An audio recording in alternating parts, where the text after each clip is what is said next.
Hello and welcome to this month's Man v Fat webinar. I'm Emma and I'm here every month with a different weight loss expert to ask them your burning questions about losing weight. This month I'm talking to Justin Marsh, who is a fully qualified counsellor and relationship therapist. He specialises in a variety of issues including addiction, weight loss and general mental health conditions such as depression and anxiety. I'm going to chat to Justin about food addiction and weight loss and what you can do if you're struggling. So hi Justin, thanks for joining us. How are you? Hi, I'm good, thank you. Yes, how are you? I'm great, thanks. Thanks for joining us.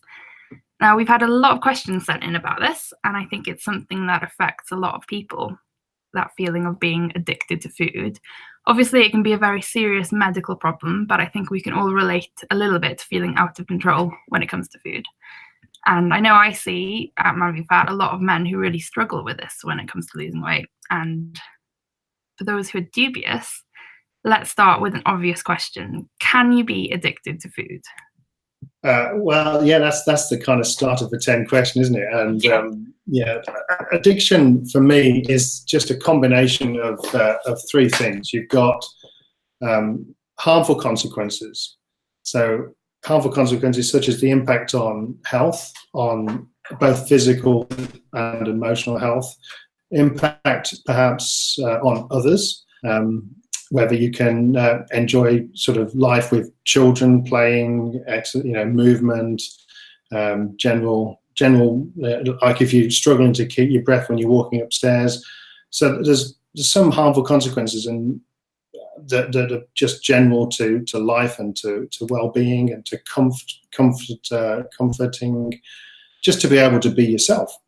So I think that's, harmful consequences number one. Secondly, you've got sort of the function of the behavior. So do you know why you eat? Are you eating because you're stressed or bored or lonely or tired or anxious or just, habitual eating? So there's a function to it. And then maybe that the third bit would be about dependency or compulsion. So if you've tried to lose weight before, and many of us have, including me, it's kind of societal demands, isn't it, that we look a certain way. But, if we've tried and failed, I think I've probably lost more weight than I actually have, but I keep finding it again. So it's personal to me as well. But yeah, so you've got the sort of unholy trinity of consequence, function and dependency, and I think that is a good definer of addiction. And I think that traditionally we think of addiction in terms of substance, so alcohol, drugs, but more and more now we're seeing behavioral sort of definitions of addiction, such as gambling or gaming, and I suppose food and sex as well. So different types of addiction becoming more mainstream. Yeah. So how common is food addiction? Do you see it a lot? How long's a piece of string? It's a really challenging question because it's not really a definable thing. NHS would call it binge eating disorder. And you can't fail to notice in the news and in media around obesity, and they call it in terms of epidemic or danger, or it's all very, very scary words that they use. I think for me, I actually don't like the word addiction at all. So even though I'm an addiction specialist, I think that's quite labeling and quite limiting. And I prefer to think of it in terms of, a disorder of choice. Or how to manage cravings, or how to improve self-image. So for me, the label addiction is actually counterintuitive. But I don't know whether that answers your question or just kind of gives it a different definition that people will go, well, how many of those are there? And that's difficult to quantify. You can find someone who's what you would say within the framework of their BMI, perfectly normal weight, but feels very fat, and someone who's technically obese who feels absolutely fine. Is it about context, about subculture, society, their own particular experience? There are no stats. Yeah. Long answer to which actually the short one is I can't tell you. Yeah, of course. And it's good to think about it more sort of general than to label it as addiction. Hmm. Because, like I said, I think a lot of us struggle with this sort of, the cravings and like, oh, I've got to have, ice cream is mine. I think you can train yourself out of it, but we do have a kind of treat mentality, there are some weight loss programs that say talk about, I don't know, having room for sins or treat days or various different programs, will have ways that we build in a treat, and I suppose that gives the idea that you reward yourself with bad behavior. I don't know, maybe that's just too cynical. Speaking of the language that we used around this, one of the questions that we got from somebody on Facebook was, how is food addiction treated? So you're right, we do have a sort of, we can treat this. This isn't a straightforward, No. not a straightforward thing, because no one size fits all. But just to list some of the things that need to be thought about, you've got your own personal physiology, so your genetic makeup, what your parents gave you when you're in the womb. You've got, I suppose, including the fact that if your parents, when you were conceived, even before you were a fetus, your parents' body size, shape, composition will have influenced, there's a genetic component to it. And yet I know it's not fair, but that's life, I guess, in times. Your own lifestyle, whether that's your mobility, your activity levels, your work. I mean, I'm a counsellor, so I spend a good portion of my day sat down. That's not great, akin to a taxi driver, I guess, and just very limited movement. So lifestyle, activity levels, relationships as well. So if you're constantly with friends who are overeating, enjoying sort of highly processed or high sugar content foods, it's very difficult, because if you lose weight, you might lose friends. You've got emotional eating to consider, which kind of referenced that before. So if every time you're feeling a little bit down, you reach for that tub of Ben & Jerry's or other brands available, or you can't walk past a cake shop without drooling or popping in for something or other. So emotional eating, even people celebrate with processed, so celebratory alcohol, go for a pint with friends. It's all sort of, so whether you're celebrating or whether you're down, whether you're low, whether you're anxious, food is a really useful temporary solution to those awkward feelings. On top of that, you've got attitudes, whether that's society, friends, family, workplace. You've got your own body image, so how you feel about your own shape, size, and I'm yet to meet anyone who is entirely happy with their own body image. But food means stuff to different people. Food means, a necessary evil for someone who's like dieting, but food is also a social occasion, a social event, and you can. So, I mean, how many times do you have sort of meal with friends, and it can go on all evening. You got to find motivation from somewhere. That's another factor. How do you? I mean, motivation's great and easy in the short term. You've had one of those step on the scale moments and gone, no way, or someone's called you fat, and maybe it was a joke, maybe it was ill advised, or maybe anything, but it's just triggered you, so you've motivated yourself, or you've tried to do something and you can't tie your shoelaces as easily as you used to once do. Motivation, but how do you maintain the motivation? That's the kind of idea that would be helpful. Moving forward, maintaining it, consistently staying motivated, so hard. And then there are nutritional influences as well. So how do you know you're giving your body what it needs to function? And how aware are you of the nutritional requirements that your body has? Are you just going with, I don't know, some imagined version of what's right? So there's a few ideas, and I feel like I've rambled for ages, and maybe opened up this thing. It's not just about, calories in, calories out. It's a much, much bigger topic. Yeah, and it's a lot of mental stuff as well, I find. It's not just the science of calories in and calories out. Yeah. So how would you stay motivated if you're finding that you have got a problem with a certain type of food? Is it better to avoid that trigger food completely, or is it better to sort of train yourself to try and have everything in moderation, like that sort of approach? Yes and yes. I guess it's different for everybody, isn't it? I think that some of the biggest things to think about when it comes to the particular food that may be the danger food for you.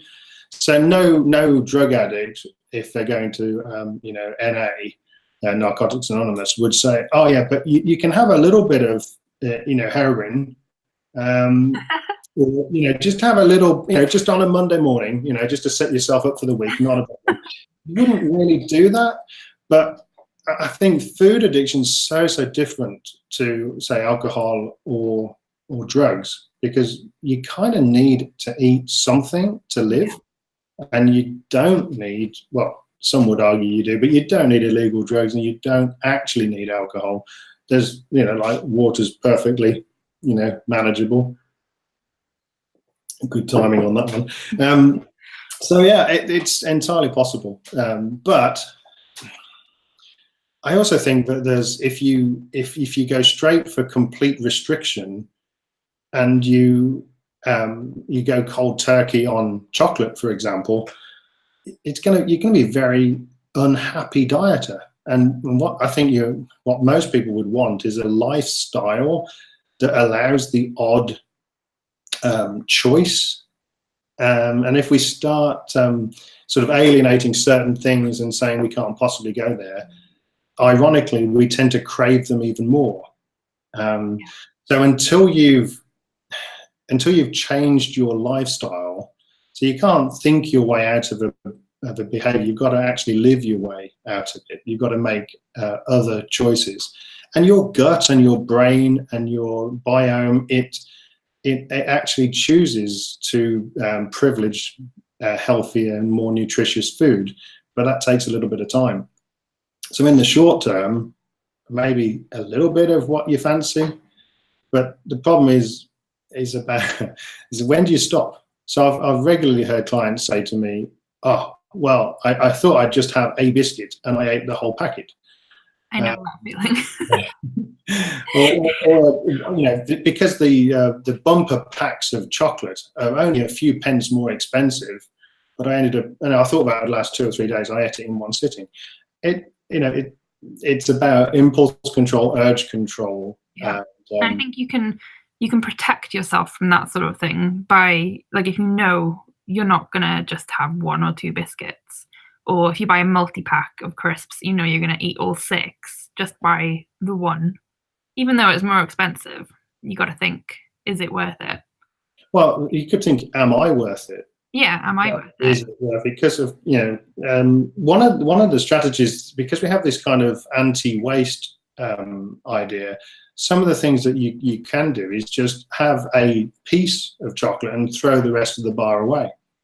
Yeah. And make sure you don't leave it in its wrapper and go tempting to dig it out the bin later. Yeah.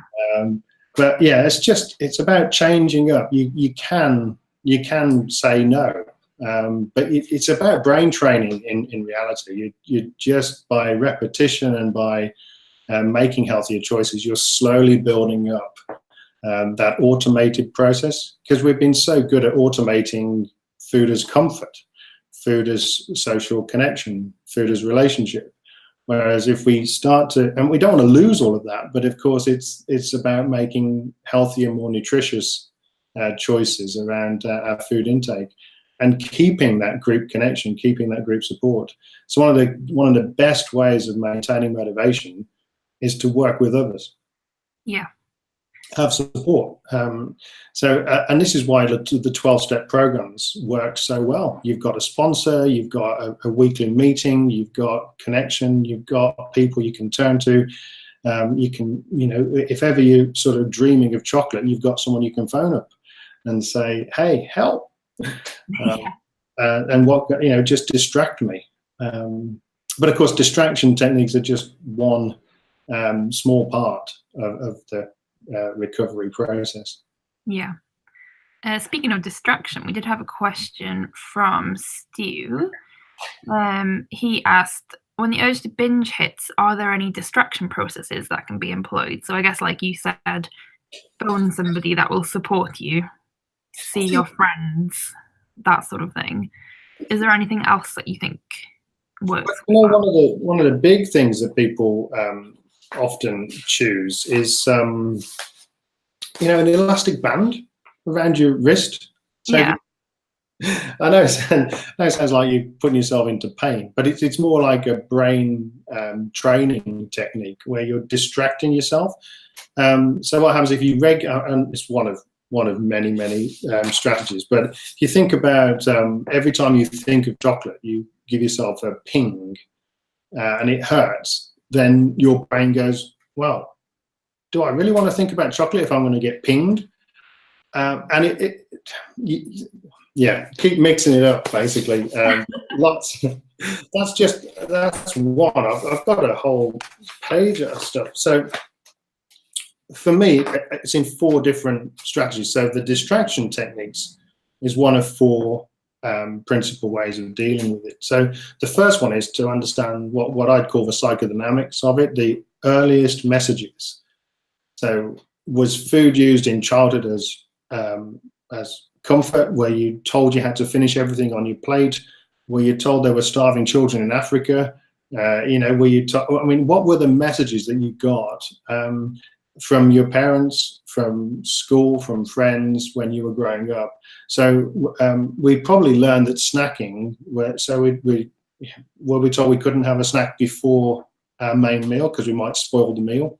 So lots of childhood messages around food. And if you were sort of told off, you were not allowed a cookie or a biscuit or a piece of chocolate.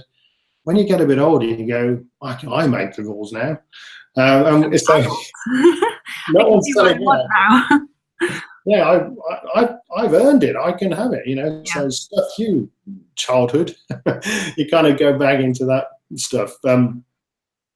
Behavioral therapy that's part of the distraction stuff, but I think that's like making more here and now decisions and choices.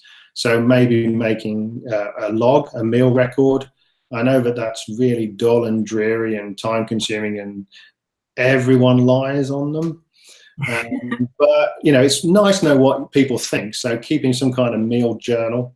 There's some work on challenging thoughts. So if you think, I'll never be slim, I can't do this, I'm not good enough.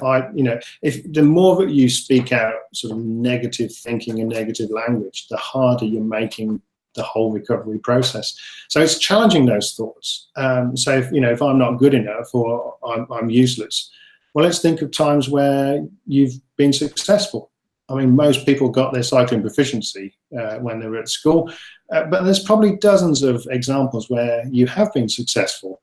And it's about borrowing some of that self-esteem and applying it to this. You can do this. So even if you just change your language to "I can do it" or "it's hard but it's worth it," it changes the sort of the dynamic in the head. So your brain thinks, "Oh, okay, we acknowledge it's hard, but we can do this."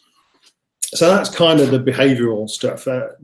The group dynamic I've talked about, so important to work with friends. But most people just say, well, give me the distractions. Give me the things I can do when I'm feeling like I must have this bar of chocolate. And that's fine when you've got the other 3 lined up with it. But on its own, it's temporary. So they all work together, don't they? They all work together, yeah. But some of the things you can do, If you've got a sort of a business card thing you can draw on, so something about a dream or the plan, something you're working towards, whether that's a slimmer you or a healthier you or a fitter you, whatever, or a particular target that you wanted to put on a business card, draw something that represents that. So that's visual. So that's visual. Audio. Listen to some TED Talks. Get some music downloaded, your favorite. Stream some stuff that's going to distract you. I don't know, anything that you can listen to that reminds you of something. Maybe it's a piece of music that you heard that specifically is relevant to when you felt good about yourself. Yeah. The K, kinesthetic, is all about movement. So this is where the elastic band comes in. I don't know, do some exercise, movement, shift. Don't stay. So the worst thing you can do is in fighting a thought is just to stay where you are and do battle in your brain. You won't do it. So get out. Just move out. Get some fresh air. Change the room. Say you'll empty a cupboard or something, or just do something. Phone a friend. Movement. So that's the other one. The sort of taste sensation. So sucking a lemon, that helps for some. You can bite onto a chili. No chocolate tastes good after you've bitten into a chili. So I know it sounds pretty grotesque, but these are distractions. This isn't the deeper stuff. And of course, there's the smell. So smelling salts or ammonia, that will distract your brain, or an old gym bag maybe. Lots of things that you can try. The thing is, it's don't just stick with one strategy, because that will be overcome quite quickly. Your brain will say that the need for chocolate will be greater than that particular elastic band. So I've had a client go, not working. Well, yeah, because you've overused it. It's time to try the chili. Yeah. That's going to be in everyone's shopping baskets. Chilies and lemons. It doesn't have to be unpleasant, but it does have to. I guess on that level, you have to tell your brain that this isn't worth it. Yeah.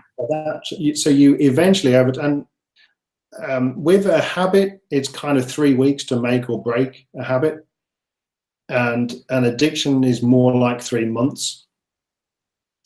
Because you've got really significant neural pathways in the brain that have repeated. So I have some clients who manage the addiction, but then when in a particular environment, they've slipped up because of habit. And I have other guys go, well, let me just deal with a habit, but they don't deal with the root causes, the underlying addiction. And that's when slips and relapse happen. Yeah, and it's so deeply ingrained that you really have to keep chipping away at it. Yeah, so there's almost an automated process. Yeah. Yeah. But I think it's easier once you start to say no and to think I'm worth more than, binging on chocolate. The easier it is to keep that up. Whereas once you start, it's hard to stop. Yeah. Belief is very, very important. Self-belief, self-efficacy, self-esteem, and but once again, life happens, and sometimes you can get hit by something that you weren't expecting, and changing those habits. That's why you need a group around you, because you can when everything's going okay, when everything's kind of life as normal, you can kind of maintain that motivation and that strength and that purpose and that desire and that kind of. But then when you get hit by something, or maybe a stressful situation, or maybe a loss, or something that's not gone quite right, it's at that point you need the support. So if you get used to reaching out to others when things are going well, it's a lot easier when things go belly up. Yeah. Yeah. So Paul asks, what if it is so serious that it's affecting his everyday life and his relationships and everything? Is it something that you can go to your doctor about? And what sort of help is there? Doctors, I think in my experience, a doctor's very good at handing out a 1,200 calorie kind of diet plan.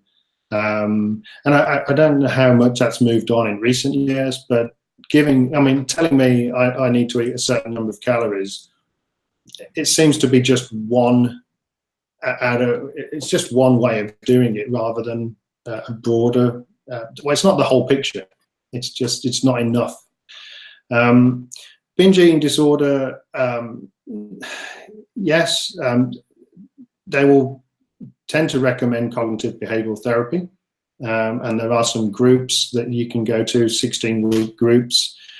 I think that the concept of man v fat and sort of the exercise, the football, the increasing movement, and the kind of the collaboration, the guys together, getting support from other guys is really important. CBT in a group format with the NHS, there might be a mix of men and women. I think statistically there are more women that reach out to those programs, which is, I think, why Man v Fat and the use of football is attracting, clearly more men and hugely successful. So we can probably look at doing some kind of group psychoeducational discussion group to build understanding, emotional support, self-esteem, and ongoing maintaining motivation, for the future. Yeah. So, yeah, if you are, but there's limited help. Yeah, limited help with the doctor, but it's not. I don't think it's the full picture. No, but it's something that you can overcome. Definitely. Yeah. I said earlier, it's so hard. It really is hard, but it's possible. It's not impossible. Otherwise, we'd be wasting our time, wouldn't we? And it's worth it. Yeah, definitely. That's what you've got to keep thinking: is that I am worth this, and you are worth it. We are worth it. Yeah, exactly. So we've got another question from Ollie here. What are the most highly addictive foods? Okay, so tend to find that addictive foods have a combination of they're processed foods and they've got a high sugar content. So I suppose if you want a direct answer, pizza comes in quite highly. So this is a study that was done in the States with over 5,000 participants, and pizza came top, followed closely by chocolate, which I guess none of us are surprised about. Crisps came up next, followed by cookies, I suppose biscuits, if we're interpreting it, and then ice cream, followed by chips and cheeseburgers, and then full strength, full fat Coke, full sugar Cokes, and not the diet varieties. Ironically, the least addictive foods, and this is perhaps the opposite end of the spectrum, so cucumbers, carrots, apples seem to be the least addictive, which might explain why losing weight is challenging. However, you can train your brain to appreciate an apple. Yeah. that can be. So we've got another question from Ollie here. What are the most highly addictive foods? Okay, so tend to find that addictive foods have a combination of they're processed foods and they've got a high sugar content. So I suppose if you want a direct answer, pizza comes in quite highly. So this is a study that was done in the States with over 5,000 participants, and pizza came top, followed closely by chocolate, which I guess none of us are surprised about. Crisps came up next, followed by cookies, I suppose biscuits, if we're interpreting it, and then ice cream, followed by chips and cheeseburgers, and then full strength, full fat Coke, full sugar Cokes, and not the diet varieties. Ironically, the least addictive foods, and this is perhaps the opposite end of the spectrum, so cucumbers, carrots, apples seem to be the least addictive, which might explain why losing weight is challenging. However, you can train your brain to appreciate an apple. Yeah. That can be your go-to food. It takes some trying, but It takes some commitment, some energy, some persistence. But yeah. You can. I had a friend who said to me, "Oh, I'm so hungry. I'm going to have a glass of water." And I actually took the mick, but that was a few years ago. But she was pencil slim, and actually, if you have a glass of water, try and have a glass of water before a meal, and you don't eat as much. Yeah, that's one of those tricks that people swear by. Yeah. And another trick is not to eat in front of the TV. Oh yeah. Because or listening to music, ironically, any kind. So if all you're focusing on is the food, then you apparently eat less. And I can see that, because when you're watching TV, it's so easy to just sit there shoveling food in. Yeah. You don't even think about it, really. And the biggest tip is eat very slowly. Yeah, take your time. You've got to give your tummy enough time to tell your brain it's had enough. Yeah. And most binge eaters eat so quickly because they know that their tummy's going to say they're full, and they've probably had another pizza in there before it tells their brain to stop asking for food. So yeah, eat very slowly. Yeah, it's all things that we can do. Yeah. So hopefully you'll know now that food addiction is a very real thing, and that if you're struggling, it's absolutely something you can get help with and overcome. So watch out for a post on the Man v Fat blog coming soon for more resources for overcoming food addiction. Thanks again to Justin for taking part in this month's webinar. And if there are any topics you'd like me to cover or people you'd like me to talk to, send us an email, tweet us, or message us on Facebook. And I will see you next month.